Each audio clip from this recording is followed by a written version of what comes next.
that's it.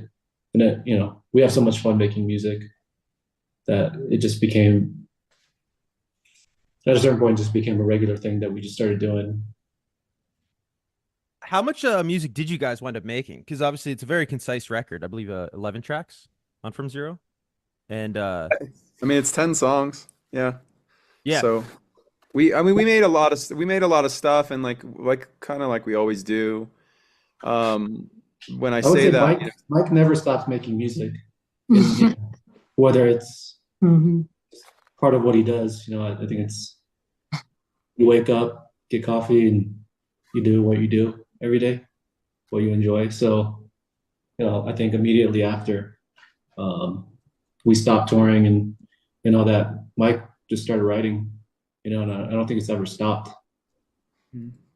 Um, but some of so those things are like more like sketches, you know? They're not songs. They're just kind of like scribbles.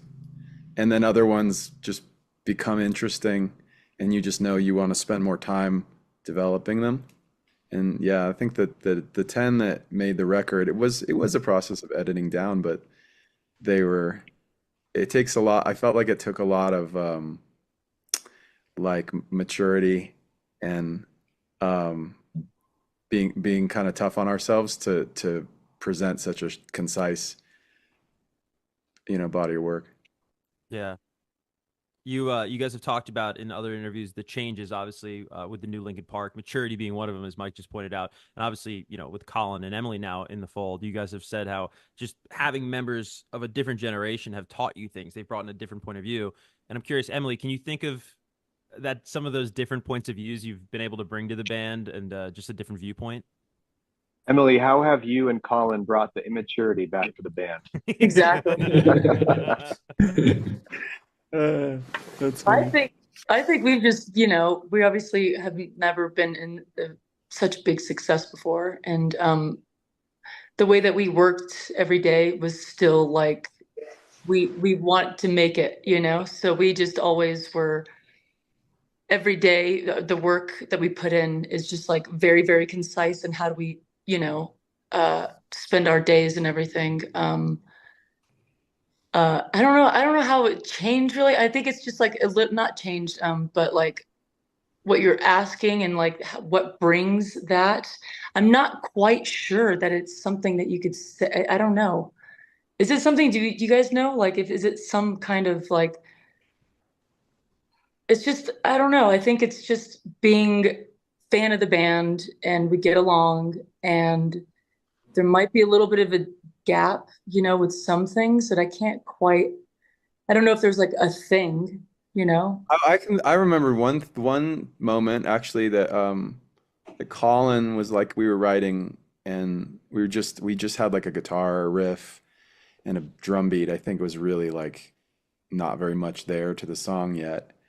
And he just had one of those moments where he was like, dude, this song is already like so Linkin Park. And he was just kind of like he was, it was almost like, allow me a moment to just like geek out on the fact that this is so the band, and it's not even a song yet, but it just sounds like the thing that I like, was basically what he was saying. And I think that like that for me, Great point. Yeah. yeah, coming from some people, it's like it could be a little awkward because you're like, is this person just like fanning out or whatever? But not from him, because he's like really accomplished and like really makes great records and knows what he's doing. And he was just speaking on behalf of like, I love when you guys do this. Like, would you want to do more of it, Yeah. 'Cause we're capable of making stuff that's like very different from that, but he was just really enjoying the moment, I thought, and it was like really, really a cool thing to have.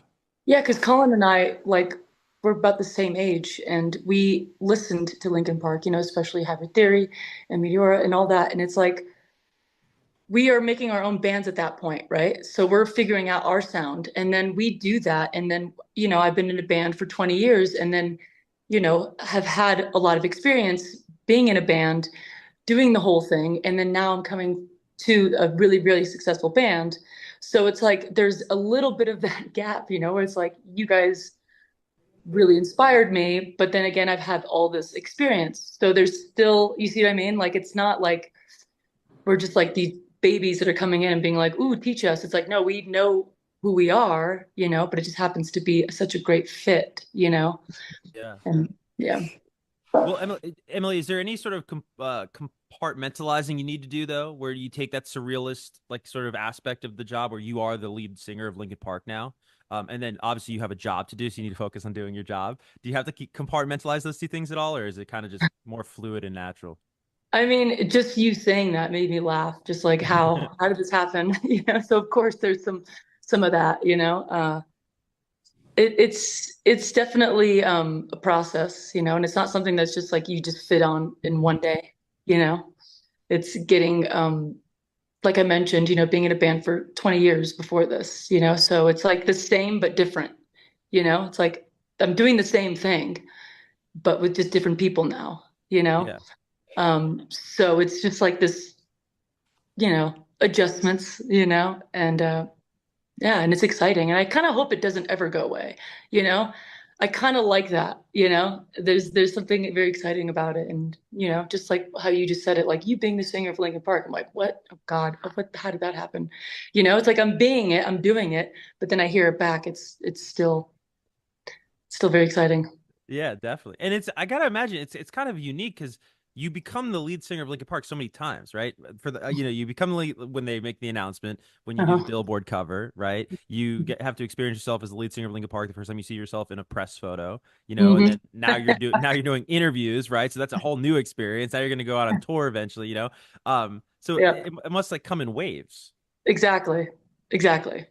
Yeah. And that's the whole process. That's the adjustments. Which I hope it never really changes. I mean, there's a lot of firsts for me, obviously, and Colin. But and it's everything I've wanted, It's just like, and that's another thing too, It's like working so hard to get to a place, and then this is just how it all laid out for me, and us. And it couldn't be more perfect, And then did I hear you talk about, I think with Apple, you were saying that One Step Closer may have been like what made you want to scream for the first time as a kid. Yep. Yeah, So exactly. I was thinking about, having to navigate just again like just an unprecedented experience that you're having right now as the lead singer, right, of Linkin Park.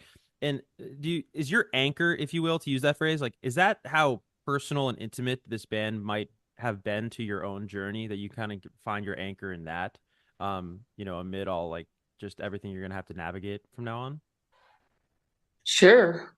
I mean, I mean, what I'm taking from that is being a fan of the band, and that's the anchor, really, And I love what they do, and the fact that I get to be a part of it is still crazy, and try